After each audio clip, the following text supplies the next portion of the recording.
Arro, pessoal, vamos lá! Começamos com música clássica, Clair de Lune, do Busseau. E aí? Legal. Vamos ajeitar a câmera, pá. Descabeladão, o cabelo tá tão seco hoje, tão seco. Eu lavei de manhã com muito shampoo, acho. Não passei óleo. E aí, tudo bem com vocês? Separei uma live legal hoje. Estou pegando todas as respostas que vocês deram e montei uma aula entusiasmante. Ao menos para eu que montei. Vamos ver se vai ser para vocês também. Então vamos lá, pessoal. Ó, primeiro o aviso, tá? A gente tem hoje, às 8 da noite, aula para a galera do curso de Draviaguna, tá bem? Vocês receberam o convite por e-mail, não deixe de acompanhar lá. Eu vou tirar um pouquinho os comentários. Beleza? E aí, a gente se encontra então, os alunos de Draviaguna, 8 da noite. Vamos lá, galera.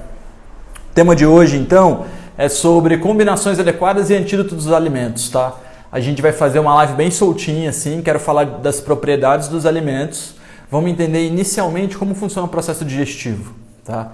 E aí, se você já me acompanha há um tempo e gosta do tema, eu aconselho que você dê uma anotada, porque a gente vai estar estudando umas áreas bem interessantes hoje, assim, mais técnicas um pouco, tá? Bem, então, o processo digestivo, ele conta, eu sempre falo isso, com os 3 doshas na digestão. Ele precisa de espaço vazio, a sensação de vazio no corpo, o suco gástrico, o fogo constante, e ele precisa de mucosa, né, de proteção, de fluidez ali para aquilo poder acontecer. Precisa de um vata, de um pitta e de um kapha.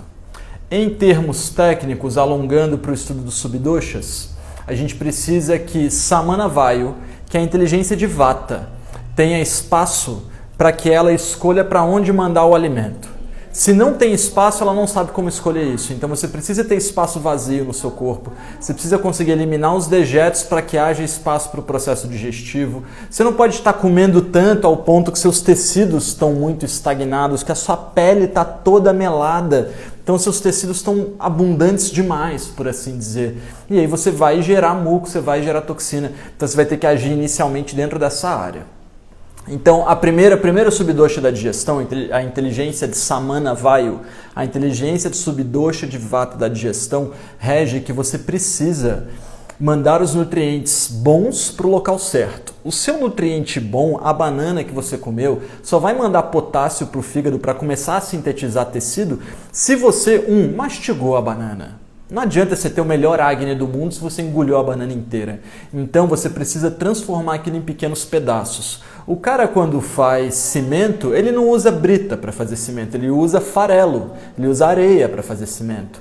Então, para fazer concreto, aí beleza, mas cada coisa é uma coisa, a gente precisa mastigar o alimento até o ponto que a gente quebre totalmente, vire um creme, vire uma pasta. Essa é a única chance do seu corpo, com a inteligência de samana vayu, mandar os melhores nutrientes para o fígado e mandar as coisas que ele não quer, movimento descendente, para que vire fezes lá embaixo num outro subdosha que outro dia a gente fala dele, tá?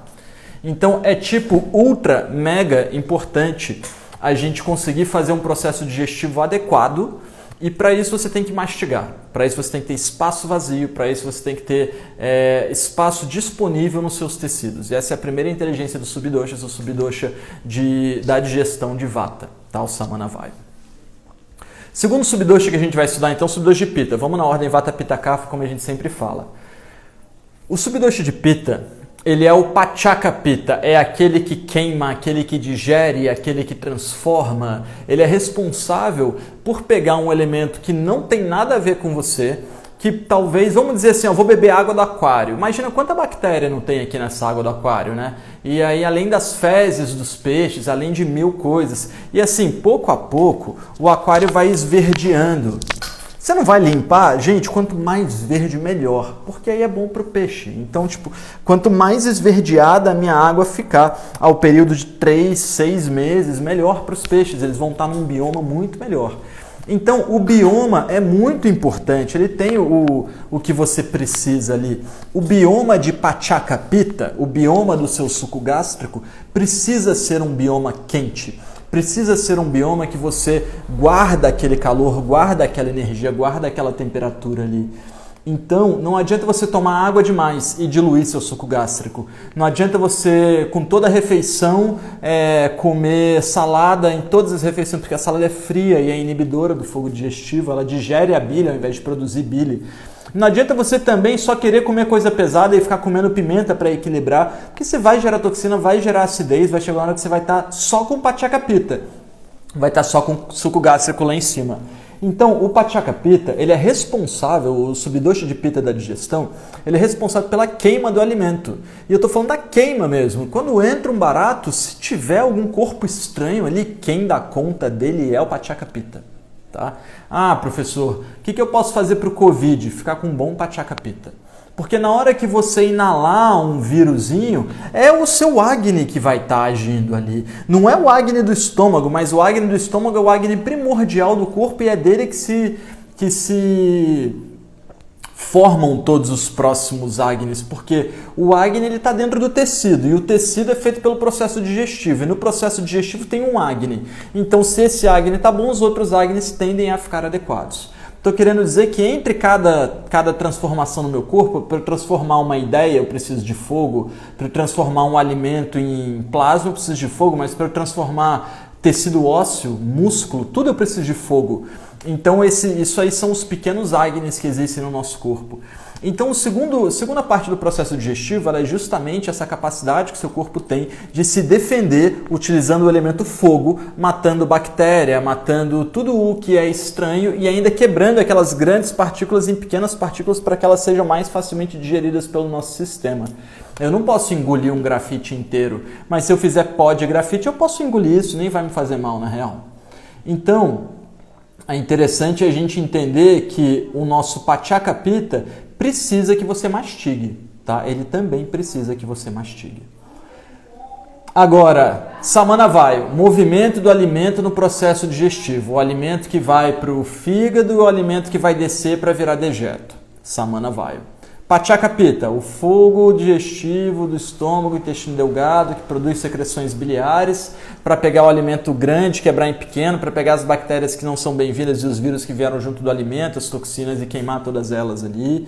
Então, o abutre, imagina o Pachacapita do abutre que come bactéria, basicamente, ele come carne podre. Esses animais que são carnívoros de carnófagos, né, carnívoros de carne podre, eles estão já com o suco gástrico assim, a maravilha, né? Tanto que você nem pode ter contato com essa bile estomacal, porque se eu tiver contato, se eu botar na minha pele, ela corrói minha pele. Isso digere carne, digere um monte de coisa. Beleza. Samanavayu, Pachacapita, agora Kledaka Kapha. Kledaka, kleda, aquilo que reveste, é o revestimento do tecido. Eu estava dando uma dica para uma amiga ontem, que ela estava me dizendo que agora ela está dando 4 aulas de yoga por dia, por 4 horas seguidas, então ela fica por 4 horas falando, ela não está acostumada com isso, e ela falou, cara, se tem alguém que sabe como falar por horas seguidas é você, o que eu faço? Eu falei, você precisa de adocicar a sua voz. Você precisa restaurar o kleda do seu corpo, porque você naturalmente tem um agravamento vata, você sempre teve um agravamento vata. Então vamos restaurar o kleda do seu corpo? Vamos restaurar o kleda. Aí você passa 2 receitinhas de alguma coisa com tâmara, um pouco de ghee, um pouco de leite de coco, umas paradas oleosas ali que eu vivo mostrando para vocês, que é o caminho para a restauração da vitalidade. Não é que isso é bom para todo mundo, mas é que todo mundo fica dizendo que o bom é salada, o bom é panqueca de aveia, o bom é tapioca, o bom é fazer jejum. Não, gente, o bom é comer e ficar vitalizado. Então você só pode fazer um jejum se você estiver vitalizado, tá? A não ser que você esteja falando de jejum espiritual, é uma outra questão. Então, o subdosha de Kledaka Kapha é aquele que reveste, é aquele que protege o sistema digestivo. Quando você acorda, por exemplo, com uma queimação, você está sem Kledaka e está com excesso de Pachaka, você está com muito fogo, está com um pouco muco. Esse muco é responsável por proteger o seu corpo do próprio suco gástrico. É ele que quando você come alguma coisa muito pesada, é esse muco que fica ali sentindo, né? Aquela pessoa que comeu e está letárgico depois da refeição, ele está com um Kledaka em excesso. Então o picante, o sabor picante é um grande antídoto de Cledaca em excesso. E o sabor amargo pode ser bom, desde que o fogo digestivo também seja bom. Então, muitas vezes eu passo, por exemplo, uma pessoa magra, o aumento de Cledaca. Eu falo assim, eu quero que você ingira 2 tâmaras 3 vezes ao dia, mas você tem que hidratar essa tâmara e comer logo antes da refeição. Ou seja, vamos traduzir para essa aula de hoje. Eu quero que logo antes da refeição você ingira um pedaço de muco, de algo aderente, de algo mucoso, que eu não quero que seja açúcar por causa da acidez, então eu quero que seja neutro ou alcalino, mas mucoso, como a tâmara. Então você vai bater a tâmara com água, você vai hidratar e vai comer o creme dela, porque eu quero que haja adesão aqui. Se não houver adesão, por exemplo, quem come é magro e fica exausto, a pessoa fica exausta depois, pode ser falta de Cledaca, porque o muco gera uma certa lentidão, uma lentidão boa no processo digestivo. Se você não está com o Cledaca abundante, se você não está com o Cledaca legal, se está com o Cledaca bem fraco assim, na hora que você botar o alimento já vai descendo por você. E aí o cara, eu como e já tenho que ir ao banheiro. O que é bom fazer? Eu preciso comer coisa seca? Não. Você tem que comer coisa umectante para restaurar a adesão. Samanavayu, a inteligência de Vata, ela só vai conseguir ser responsável por aquilo que ela encosta. As membranas, as mucosas do seu intestino delgado, elas só vão escolher o que sai do intestino delgado, passando pela veia porta e indo para o fígado para gerar tecido, que esse é o processo digestivo. Tu pega lá, joga no estômago, quebra aquilo e manda para 7 metros de tubo. Nesses 7 metros de tubo digestivo, você tem uns pedacinhos de veia ali, chamada veia porta. Tudo o que é bem quebrado pelo suco gástrico e entra por esse tecidinho fino ali, vai para o fígado e começa a virar plasma. O que não é bom, desce. Mas só vira plasma, só entra no fígado, só gera esse movimento de puxar. Quem puxa é Vata. É Samanavayu é que puxa para o fígado. Mas isso só acontece se existe adesão. Um pouco de poeira solta aqui no chão vai voar pela casa.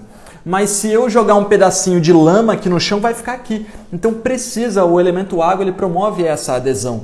E aí, só que tem que ser essa água mucosa que eu estou falando, essa água de Kapha. Beleza, falamos dos 3 subdoshis da digestão. Então, agora vamos falar das comidas mais comentadas, assim, pra gente entender como elas funcionam. Comida japonesa, tá? A primeira, campeã dos comentários. A galera não teve vergonha de falar comida de carne mesmo, né? De falar de peixe. Então, comida japonesa. Comida japonesa, ela tem o arroz e ela tem o peixe. Ambos são mucosos, ambos são frios e ambos são pesados, tá? Ambos são mucosos, frios e pesados. Então, vamos usar um antídoto primeiro para o mucoso. Você vai comer alguma coisa mucosa, uma coisa muito pesada, então você precisa fazer com que aquilo dê uma tonificada. A melhor coisa para você tonificar é simples pra caramba, a resposta é sal. Tá? Qualquer coisa que você não está sentindo direito o sabor, aquilo está meio mucoso, você vê que está sem aquela fibra que você gosta de pegar no alimento, pitadinha de sal. Pitadinha de sal resolve o sabor. E aí você jogou aquela pitadinha de sal no seu peixe? Não joguei sal no peixe, jogou shoyu, tá? Jogou o shoyu. Então ele é um grande antídoto. Até porque a comida é mucosa e o shoyu já é fluido. Então ele tem um índice de penetrabilidade na comida muito maior do que se você polvilhar o sal em cima. Então percebe primeiro que o shoyu já é uma mistura magistral para esse prato, né? Agora, o wasabi, galera. Wasabi é pimenta. Pimenta em pasta. Né? Uma pasta de pimenta que é feita, na verdade, do pó de uma raiz com um pouco de água e um pouco de óleo. Então você tem ali, é uma pimenta magistral para você combinar com peixe, então. E aí se você dilui o wasabi no shoyu, aí fica uma parada maravilhosa. Fica maravilhosa, porque o shoyu vai ajudar o wasabi a penetrar na pele do peixe, a penetrar na carne do peixe, no arroz. Então é uma fórmula magnífica, comida japonesa. Peixe e arroz frios com wasabi quente e o shoyu salgado, tá? Aí a gente pensa também na raspinha de gengibre, naquela conservinha de gengibre, que também aumenta o acne, também é interessante para esse uso, tá? E aí, se a gente for para outros pratos dessa culinária oriental, a gente vê o lamen, que aí já é também o oposto do barato. Ele já faz, tipo, é a nossa canja de galinha, é o lamen deles, tá? Mas vou parar aqui só no shoyu e no wasabi. Escondidinho de carne seca com manteiga. Ó, já tá dando papo, ó. Carne seca. O barato tá seco, tá salgado. Eu tenho que pôr alguma coisa pesada e mucosa para equilibrar. Eu coloco o quê? Uma mandioca. Tá? Coloco a mandioca ali, faço um creme de mandioca. Então eu tenho uma carne seca, eu tenho um creme de mandioca em cima, mas talvez eu não esteja encontrando na carne, porque é uma carne com pouco índice gorduroso, e a mandioca é adstringente, eu não estou encontrando gordura, então bota manteiga em cima. É um outro prato super tradicional e você vê que ele é naturalmente equilibrado. É claro que é pesado, todos esses ingredientes são pesados, mas o tipo de pessoa que come esse prato geralmente é uma pessoa que tem já essa adaptabilidade cultural, já são pessoas que trabalham muito fisicamente geralmente, então nada como nutrir o corpo físico. Tá? A gente está pensando aqui em antídotos tradicionais das dietas. Sopa. Galera, muitas pessoas comentaram sopa. Sopa é o mais digestível que existe. É tudo cozido junto num ponto fluido. Não existe nada mais digestível do que sopa, tá? Até uma coisa muito pesada, tipo abóbora, fica mais digestível no formato de sopa. Mas a abóbora é muito pesada. A sopa de abóbora com gengibre é tradicional, porque é um prato tradicional. O gengibre é um antídoto da abóbora, tá? Se fosse sopa de abóbora com gengibre e coentro, então seria a melhor forma de fazer. Risotos, ó, você faz um caldo de legumes, depois você pega esses legumes e vai jogando o arroz, cozinhando no caldo dos legumes, cozinhando com os legumes, tudo cozido junto, meia hora cozinhando em fogo médio, baixo, é uma iguaria para o sistema digestivo.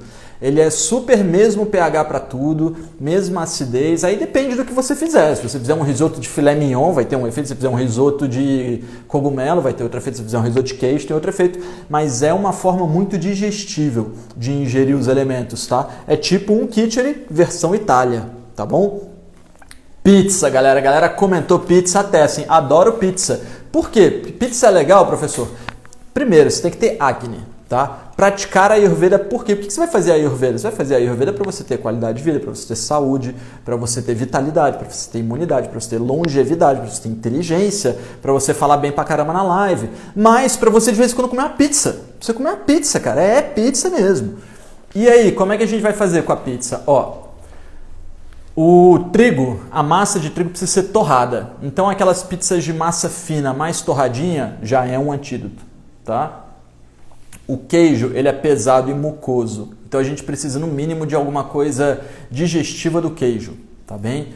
O tomate também não é uma das melhores coisas para as fórmulas, porque ele é ácido e pesado. Então a gente tem o queijo mucoso e pesado, a gente tem o tomate ácido e pesado. Então um vai agravar o tecido gorduroso e o outro vai agravar o tecido sanguíneo. Para o queijo, ideal seria a gente dar uma polvilhadinha de pimenta do reino em cima da pizza, tá? Colocar uma pimentinha do reino ali na pizza seria ótimo. Agora, para pro tomate e para o queijo, o orégano. O orégano ele é um digestivo da gordura, ele é um digestivo da acidez, ele é um purificante do sangue. Então, ele é o antídoto direto da pizza.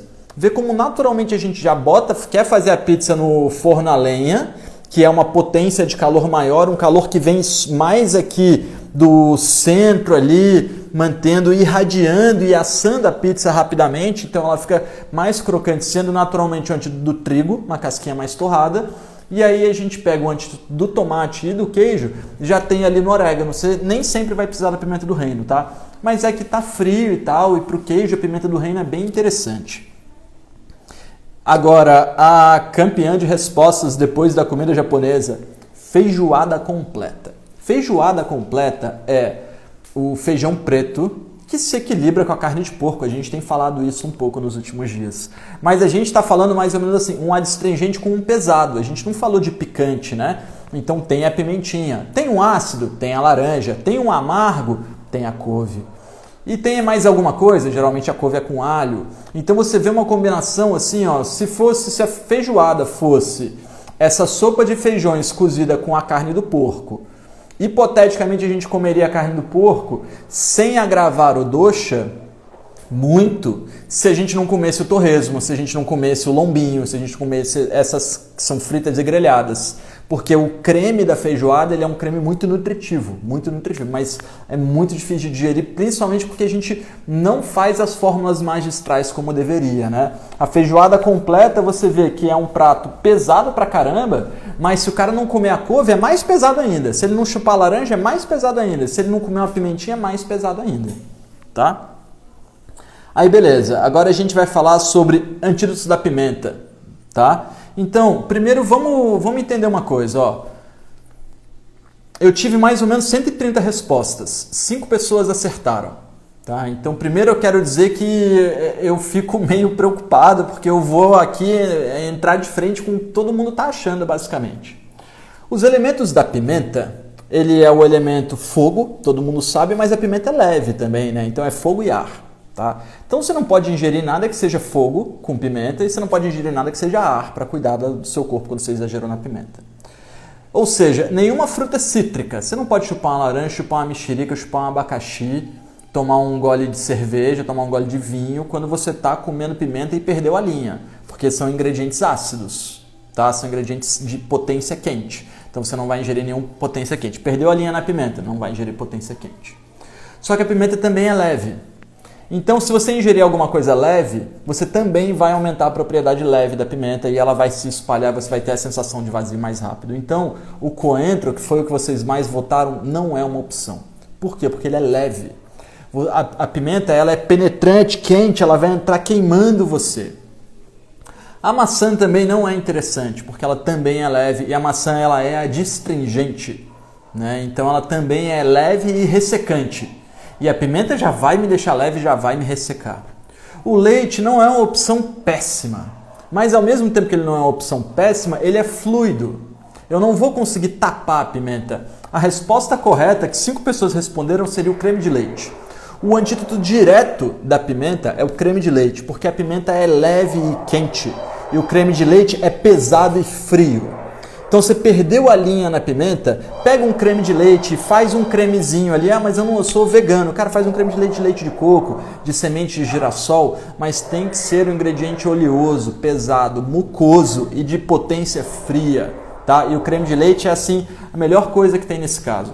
Eu tenho algumas experiências com o uso de creme de leite para corrigir um prato e tive a infelicidade de um Réveillon, um francês foi cozinhar pra gente quando a gente estava acampando em Paraty-Mirim e ele foi felizão fazer o prato lá, era num lugar que eu sempre passava o Réveillon lá e alguns amigos estavam passando comigo e aí esse camarada, o Eric e a Betina, eles falaram, não, deixa que a gente faz a comida do Réveillon que a gente é chefe, a gente falou, beleza.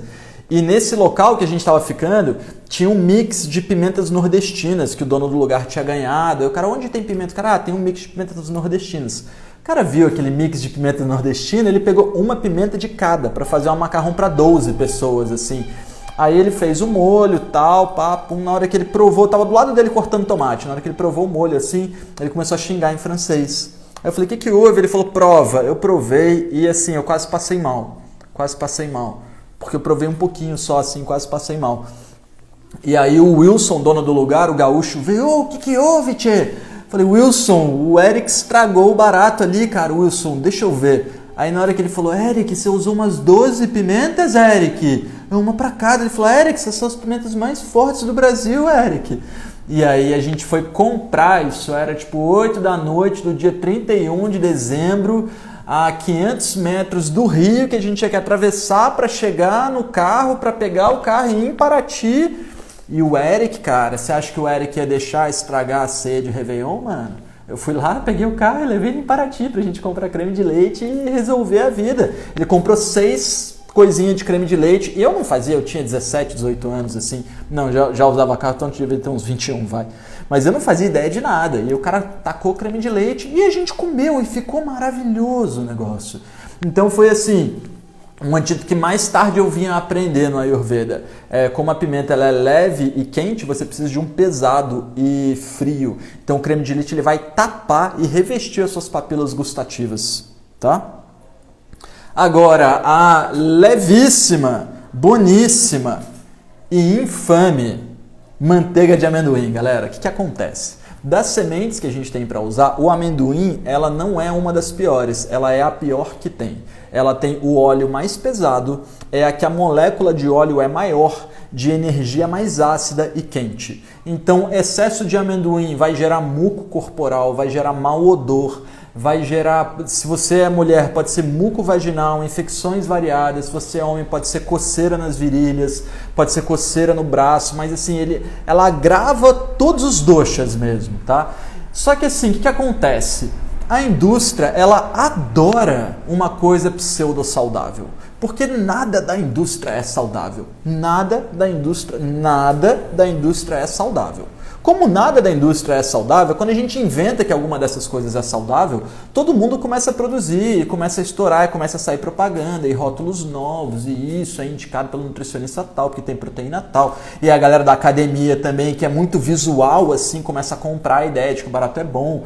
Então, assim, pessoal, de todas as coisas que você podia consumir, manteiga de amendoim é a pior que tem. Se você gosta desses baratos, cara, pega uma semente de girassol, que é uma das sementes mais baratas que existe, pega a semente de girassol crua, sem casca, você pode tostar e jogar um pouco de sal, que já fica bom. Você pode fazer um patê dela crua e temperar com algo doce ou algo salgado, que já fica bom. Tem muita coisa que você pode fazer com uma semente rica e não com a pior das sementes, que é o amendoim. É a que mais tem energia tamásica, é a que mais deixa a mente obscura. Você comendo amendoim vai tendenciar a ter espinha, gases, odor, nervosismo, insônia, letargia. E assim, tudo que é saudável e a indústria corre para produzir, cara, é muito complicado, é muito complicado. Você vê que há 5 anos atrás não tinha essa febre de pasta de amendoim, há 8 anos atrás não tinha essa febre de chia e linhaça em tudo que é lugar, há 10 anos atrás não tinha óleo de coco em tudo que é canto. Só que quanto mais processado, pior.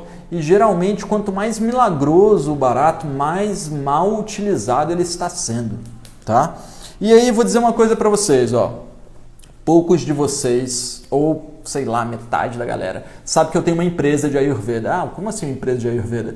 Quando eu comecei a fazer as minhas consultas, eu falava pro meu paciente, toma chá de erva doce. Aí o paciente ia lá, comprava um chazinho de erva doce mate-leão. Falava, não, compra a erva doce e faz o chá. Aí a pessoa foi lá, comprou a erva doce de saquinho do supermercado. E aquilo estava ali na prateleira há um bom tempo, pegando luz, pegando ar-condicionado, um monte de coisa, assim, e não tinha efeito nenhum. Aí eu falava, não, olha só, vai no Mundo Verde, então, e compra a erva doce. O cara foi lá no Mundo Verde, comprou a erva doce tinha 2 anos de validade, já tinha teia de aranha na erva doce. Aí eu vi que se eu não desse para o meu paciente o que ele precisava consumir, eu não ia conseguir ter sucesso nos meus tratamentos. Isso aí era 2013, eu comecei a escrever fórmulas. Em 2015 eu fui para o meu primeiro congresso, assim, estourei com a Sankey, foi muito bom, foi muito legal. Aí 2016, 2017 fui atualizando as fórmulas e eu nunca me transformei, não vou me transformar numa pessoa que vende produto. Por quê? Porque tu não acredita no produto? Não, não é isso, galera. Não é porque o barato é bom que eu uso todo dia. Eu não uso produtos da Sankey todo dia, eu faço a manutenção da minha saúde com os meus produtos. Eu tenho indicações dos meus pacientes, ó, tu vai usar por 1 mês, tu vai usar por 3 meses, você vai usar até o frasco acabar. Mas quando você encontra a manutenção da sua saúde, você encontra o caminho do meio, você não vai ficar fazendo uso de whey protein todo dia, tu não vai ficar inventando lá albumina, iso whey. Hoje em dia o cara quer ser vegano e quer usar uma proteína dessa, ou seja, a ideia de ser vegano, eu queria entender das pessoas se a ideia de ser vegano é por causa do animal. Porque se é por causa do animal, você devia fazer por causa de você. Você devia fazer por causa de você, não é tipo, vou proteger o animal. Não, cara, protege o animal, mas, tipo, faz pela sua saúde também. Senão você vai ficar doente. Você vai ficar doente porque você escolheu uma coisa errada. Escolheu uma coisa certa pelo motivo errado. Então você, ao invés de, tipo, cara, vou ver qual alimento é bom pra mim. Não, vou virar vegano e vou comprar uma proteína vegana. Aí tu vai ver, proteína de ervilha. Ervilha é o feijão, é o grão que mais gera gases. Aí o cara isola a proteína do barato e fala assim, come isso aí, mistura com água e toma. Cara, quando imagina cru, é proteína de ervilha crua, cara, isolada, que está sendo vendido, industrializado. Então essa ideia do que é saudável, de como uma coisa combina com a outra, é um absurdo. Vai ver se o dono da Herbalife toma Herbalife, saca? Vai ver se o cara que criou a proteína de soja texturizada PTS, se o cara faz um churrasco de PTS na casa dele. Pô, é muito complicado, muito complicado. Eu fico assim, preocupado, porque eu vejo que o foco está errado. As pessoas estão ali, cara, o saudável. Mas o saudável é uma coisa muito mais parecida com o que a nossa avó fazia, de tipo, vou conservar a carne na banha de porco, do que você comprar uma carne que está congelada e conservantes, N coisas. Então é muito complicado. Eu tomei umas broncas aí, com razão, da galera que falou assim: tu fez um leite de coco com tâmara, maneiríssimo, mas tu usou um leite de coco industrializado. Eu falei: mas gente, não tinha coco no mercado, eu queria tomar um leite de coco. E é complicado você seguir uma vida saudável. E eu digo assim, quando você consegue seguir uma vida saudável, tu não pode cair na ilusão de que a saúde está na etiqueta do produto. A saúde está em tu pegar a maçã, cheiro da maçã, mastigar a maçã assim, cara, jogar a tâmara para dentro, comer o barato assim, quase quebrando o dente porque esqueceu que tinha caroço. Então o caminho é muito mais ligado com, vou fazer um prato aqui, sentir o cheiro do prato, cozinhar o arroz. Vai comprar água de garrafão. Imagina, a água vem num garrafão de 20 litros. Aí, cara, tu bota a água no filtro de barro e ela fica descansando ali no filtro de barro. Ou a água vem chacoalhando aqui para você dentro do frasco de plástico de 20 litros, motoboy trazendo, pegando sol lá no depósito.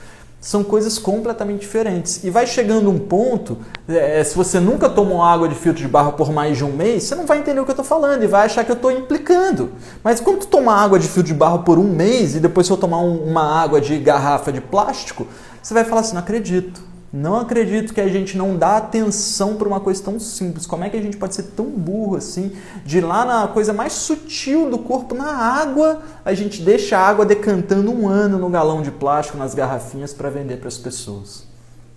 Falei pra caramba, hein? Ativar comentários! Vamos lá, galera. Ativei comentários, 66 pessoas online nesse momento.